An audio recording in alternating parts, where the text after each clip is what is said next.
Uou! Então, esses dias atrás eu disse que a treta tinha ficado séria, mas galera, agora ela é profissional. De resumo, advogados gringos processaram o Alexandre. Alexandre foi lá e derrubou o Rumble. Alexandre faz palestra dizendo que redes sociais são fascistas. Elon Musk responde. Senador dos Estados Unidos anuncia que tá vindo aqui ver o que é que tá pegando. E agora o STF tá fazendo cosplay de Lula no melhor estilo. Por favor, me ajuda. Pedindo socorro ao Itamaraty, mandando esses recados através de Daniela Lima. Pois é, o tom subiu demais, viu? Nu. Quer entender o que aconteceu? Então separa a pipoca, porque essa merece. Fica confortável e bora lá.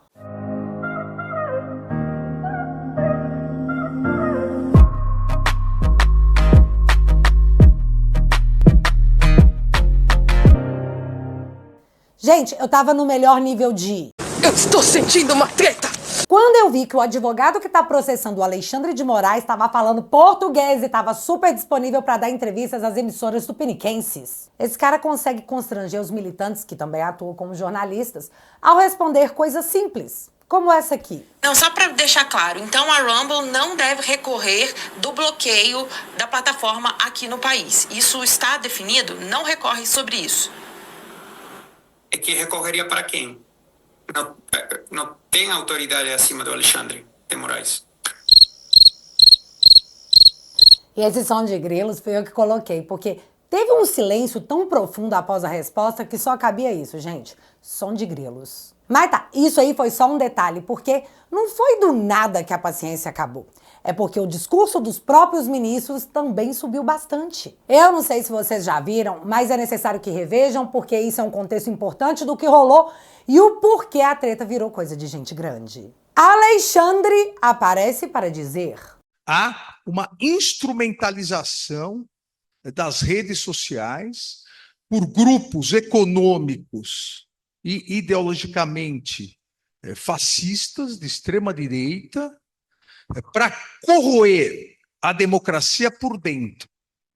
Esse é o grande desafio hoje de quem defende a democracia. As redes sociais, instrumentos de uma ideologia nefasta, que é o fascismo, com um discurso de ódio, com um discurso misógino, com um discurso fascista, nazista, homofobia. Como que isso foi possível? O fascismo, a extrema-direita, recuperando o terreno eleitoral. Hoje é o discurso de 20% da Alemanha, de muito mais por cento no Brasil. Veja, esse discurso surgiu por uma revolta contra determinados momentos em que crises econômicas achataram o modo de vida de uma parcela da população. Olha só, minha avaliação. Primeiro, ele chama de extrema-direita, fascista, com discurso nazista, recheado de discurso de ódio. Ali, logo de cara, ele já coloca um rótulo e deixa claro que essa galera é tudo de ruim. Olha só o que eles defendem. Logo, desumaniza o objeto, pois ninguém vai defender nazista e fascista, né, galera? Técnica manjada, viu, seu ministro? Na sequência, ele dá uma desculpa pro fim da espiral do silêncio. Diz ele que a galera resolveu sair da caixinha porque o PT quebrou o Brasil e uma classe econômica ficou a cara da tristeza do divertidamente. Eu poderia dizer que o Brasil quebrou devido ao maior esquema de corrupção já registrado na história brasileira, que a revolta veio após a justiça desse país simplesmente anular tudo e não só descondenar um corrupto condenado, como torná-lo elegível e até mesmo protegido. E esse protegido aí é só minha percepção, não me prende, por favor, democracia. E eu nem posso falar sobre isso detalhadamente, porque dissidentes são considerados extremistas, fascistas, taxistas, blá, blá, blá. E o atual peso da justiça para tais comportamentos dissidentes é pesado. E, Dino, nem tô falando de você, tô falando de todo mundo, sabe? O STF inteiro. Gente, me senti agora na União Soviética. Na mesma esteira, também em uma faculdade, me aparece Flávio Dino para dizer: esta é uma marca do nosso tempo que veio para ficar.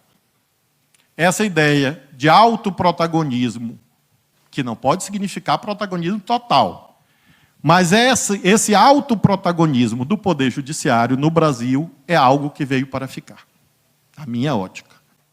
Principalmente porque nós estamos vendo as dificuldades próprias do mundo da política. Se a política não consegue resolver os problemas, isto vai para algum lugar no mundo. E isto também se refere ao Brasil.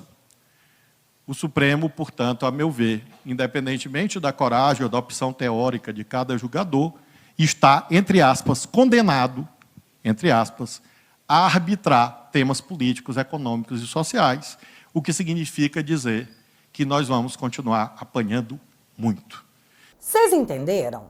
Primeiro, Alexandre diz que há um avanço da extrema-direita no mundo. Aí aparece o Dino para dizer que o STF será protagonista em questões políticas e sociais no país e que isso veio para ficar. Foi quase um achou ruim, morde o cotovelo. E isso porque o Barroso recentemente disse que esse negócio de ativismo judicial no Brasil era uma lenda urbana. Ô, Barroso. Mas vamos agora ao que interessa. Após o discurso do ministro Alexandre, digno de um estudante presidente de DCE, mas que veio de um ministro da Suprema Corte, a repercussão foi a nível mundial e várias postagens começaram a pipocar na internet com manifestações gringas sobre o caso. Vou pegar primeiro a do Mário Naufal, dono de um perfil influente no Twitter, que disse, abre aspas, Alexandre de Moraes, as grandes tecnologias são uma máquina fascista de poder e lucro. O ministro do Supremo Tribunal Federal, Alexandre de Moraes, afirma que gigantes da tecnologia estão usando algoritmos para promover uma ideologia fascista e influenciar políticas e lucrar muito. Ele diz que eles amplificam a indignação enquanto silenciam vozes que ameaçam seu controle.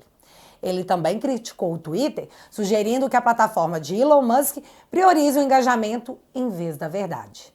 Segundo Moraes, a classe média brasileira está alimentando o extremismo porque está frustrada com o declínio econômico. Os críticos revidam, argumentando que os brasileiros estão irritados com o governo e que as mídias sociais não estão promovendo uma narrativa. Os brasileiros estão apenas expondo o que pensam do governo e do Supremo Tribunal Federal.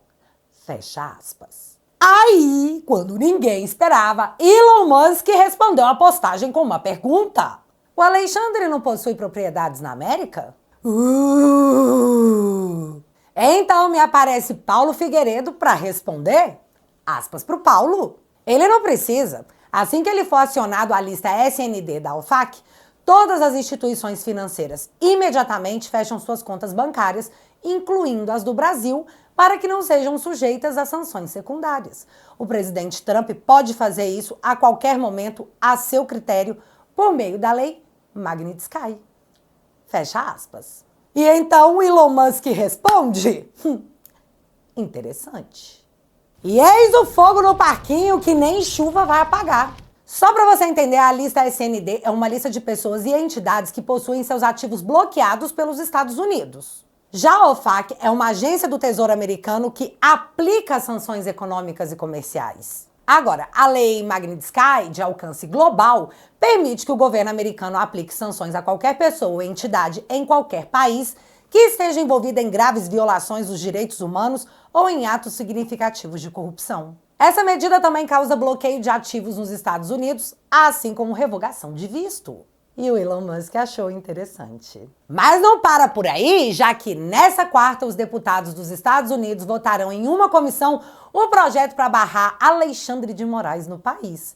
O texto foi apresentado por aliados do Trump após a suspensão do Twitter e será avaliado pela casa dominada pelo partido do Trump. Eu sei que a sensação deve ser de não passar nem Wi-Fi, mas dá para piorar? O deputado Rich McCormick foi até o seu perfil no Twitter e disse, aspas de novo, o juiz do Supremo Tribunal Federal, Alexandre de Moraes, está armando o judiciário para fraudar as eleições de 2026, silenciando a oposição e protegendo o presidente Lula. A acusação contra Bolsonaro não é justiça, é perseguição política, assim como o que foi feito ao presidente Trump. Moraes também é uma ameaça aos Estados Unidos, censurando empresas americanas, suprimindo a liberdade de expressão e violando a soberania digital. Suas táticas autoritárias exigem ação. Peço ao governo Trump e ao Congresso que imponham sanções Magnitsky, proibições de visto e penalidades econômicas. Os Estados Unidos devem defender a democracia, a liberdade de expressão e o Estado de Direito, antes que seja tarde demais. E pá, marcou a arroba do Donald Trump. Fecha aspas. E galera, quando ele fala sobre fraudar as eleições, não é na questão de urnas, tá? Ele tá dizendo que o Bolsonaro condenado no STF por um golpe de Estado que nunca existiu, o deixaria definitivamente fora da disputa de 2026. E só a título de curiosidade, hoje saiu a nova pesquisa CNT, que não mostra apenas o derretimento acelerado do Lula, mas também mostra que hoje Bolsonaro ganharia tanto do déspota quanto do Tachad. Oh meu Deus, quem poderia imaginar que o Lula arruinaria o país despertando antipatia de seu próprio eleitorado? Entre o ódio com o carrinho cheio e o amor pagando R$100 no quilo do café e R$45 na penca do ovo, volta ódio, por favor. Mas já tá com cara de tragédia, né? Porém piora. Agora foi a vez do senador Mike Lee compartilhar o post do deputado Rich e dar seus 2 centavos nessa treta. Aspas pra ele. Um único juiz pode causar danos imensos, especialmente se esse juiz estiver tentando usar o sistema judicial como arma para impactar a política eleitoral. Se isso está acontecendo no Brasil, o governo dos Estados Unidos precisa saber. Viajarei para o Brasil no final deste ano com alguns dos meus colegas do Senado e pretendo fazer algumas perguntas difíceis sobre o juiz Alexandre de Moraes e a suposta instrumentalização política do sistema judicial brasileiro. Fecha aspas. Gente, o cara vai vir até aqui para ver o que é que pega. E só não se esqueça que até outubro sai o relatório da Comissão Interamericana de Direitos Humanos, que promete um tapa na direita. Mas dizem as más línguas que o outro lado vai levar uma porrada. A ver. E antes de continuar, uma lembrança muito doida aqui que passou pela minha cabeça. Quando o Trump determinou sanções ao Gustavo Petro, ele não direcionou apenas ao Petro, mas também a seus familiares, ministros e todo mundo que anda com ele no recreio. O Petro arregou e o Trump retirou as sanções. Gente, eu não sei porque que eu lembrei disso. Eu só sei que agora não parece mais tão engraçado para ministros da Suprema Corte como há tempos atrás. Para quem não se lembra, após a vitória do Trump, os ministros do Supremo fizeram piadas sobre quem teria o visto para os Estados Unidos cancelado primeiro. Pois é. Parece que a piada não teve graça, já que nessa terça-feira, Daniela Lima, conhecida por transmitir recados na TV de ministros da Suprema Corte, disse o seguinte: ouça. Foram feitos contatos, foram enviados recados de que o Supremo entende que chegou num limite. E mais, nesses recados, o Supremo disse o seguinte: já imaginou se passa-se a haver uma política de retaliação judiciário versus essa turba do assédio? Existem processos, inclusive, de extradição que tramitam aqui no Brasil. A coisa não pode ficar mal parada desse jeito. É preciso puxar para a institucionalidade. Como fazer isso? Via Itamaraty. Esse foi o recado dado. A possibilidade de Itamaraty iniciar um contato formal com a diplomacia americana, com a Secretaria de Estado dos Estados Unidos, para dizer: olha, vamos entender aqui exatamente o que está acontecendo e quais são as nossas relações há tantos anos. Esse ministro me disse o seguinte: esse recurso à institucionalidade embute uma armadilha em si. É a profecia que se autocumpre. Porque, por óbvio, ao acionar o Palácio do Itamaraty, a diplomacia formal do Brasil, de Estado, que está lá há anos, independentemente de governo, será associada a um movimento de blindagem do governo Lula com relação ao Supremo, o que vai apenas alimentar a politização. Mas esse ministro me disse: é impossível continuar só assistindo a esse ataque. Eles vão querer partir para meio que o vale tudo. Nós, infelizmente, precisamos usar os instrumentos que a lei e a institucionalidade nos dão. Ué, não era piada? Para quem não entendeu, a Suprema Corte acionou o Itamaraty para interferir nessa situação. Só que o Itamaraty pertence ao governo, presidido por Lula, e começar um estresse diplomático com os Estados Unidos vai literalmente embasar as supostas denúncias de que a Corte soltou o Lula para que ele chegasse à presidência, que vai condenar o Bolsonaro para que ele não concorra, e quem sai perdendo com tudo isso é apenas a democracia tupiniquense. E eu disse supostamente, é claro. E outra coisa, o Supremo está tentando puxar isso para a instituição como um todo, quando claramente é citado só o nome do ministro Alexandre de Moraes? Eles estão tentando passar o seguinte recado: nós vamos nos proteger. Mexeu com uma, mexeu com todas. E após essa fala da Daniela, uma fonte do Itamaraty se manifestou de novo pela Daniela porque não vi em nenhum outro lugar essa informação, dizendo que o governo já deu a ordem aos diplomatas para defenderem o Supremo Tribunal Federal, mesmo que isso gere ações mais incisivas em nossa diplomacia. Gente, de novo, vocês estão entendendo? Para defender o Alexandre, o Supremo pediu socorro ao Itamaraty, que já recebeu ordens do governo para defender a corte, mesmo que isso leve a medidas mais incisivas. Vai lá, Lula, proíbe os gringos de pisarem em solo brasileiro, porque se não tem Disney para os ministros, não vai ter Beto Carreiro para eles. O nome disso é reciprocidade. Mas, de novo, o negócio era com o Alexandre. Agora a corte está se jogando junto, o que desmonta a teoria conspiratória mega chapéu de alumínio de que, eventualmente, a corte cortaria o dedo para salvar o braço. Pois é, não é o que está aparecendo agora, viu? E aqui, eu não paro de pensar de como o Lula poderia retalhar os Estados Unidos. Será que ele vai barrar a exportação de laranja? E já que o preço aqui tá um absurdo, a gente vai poder dizer nem nós, nem eles. Ai, Brazuela. Tá fedendo, hein, galera? E a marola vai subir ainda mais, já que trumpistas, que são a maioria no Congresso americano, dão como certa a aprovação do projeto para barrar Alexandre de Moraes nos Estados Unidos, já que eles acreditam que passa fácil no Comitê Judiciário e seguirá para a votação tranquila no plenário. E aqui, eu nunca guardei tanto as cenas dos próximos capítulos. E galera, já que você ficou até aqui, mesmo com o risco de perder tudo que eu tenho na nossa linda democracia do amor, eu vou continuar te atualizando com a minha opinião sobre as coisas que rolam na política do Brasil. O único crime que eu cometi foi contar pra vocês as coisas que eu penso sobre a política tupiniquense. Quanto mais a turminha das trevas tenta tirar o nosso direito de falar, mais a gente deve gritar pra todo canto as coisas erradas que eles estão fazendo. Eles querem derrubar todas as minhas redes porque meu plano é impedir que você fique sem saber o que está acontecendo. Pelo menos algo do lado de cá do muro você vai receber. A democracia quer me silenciar para te obrigar a viver em um país de pensamento único. E isso nem de longe é democracia. Galera, se a gente não desistir agora, a vitória é só consequência. Nós estamos aqui para construir um bom futuro, um verde e amarelo para os nossos filhos e netos. São os tempos difíceis que criam os homens fortes. E a gente é desses. Toque no botão aqui embaixo e entre pra família Te Atualizei. Enquanto a liberdade espera para cantar em Brazuela, eu convido você a financiar o meu trabalho que se tornou insalubre. Gente, eu tenho que assistir Daniela Lima. O plano aqui é um só: permanecer na trincheira pela liberdade.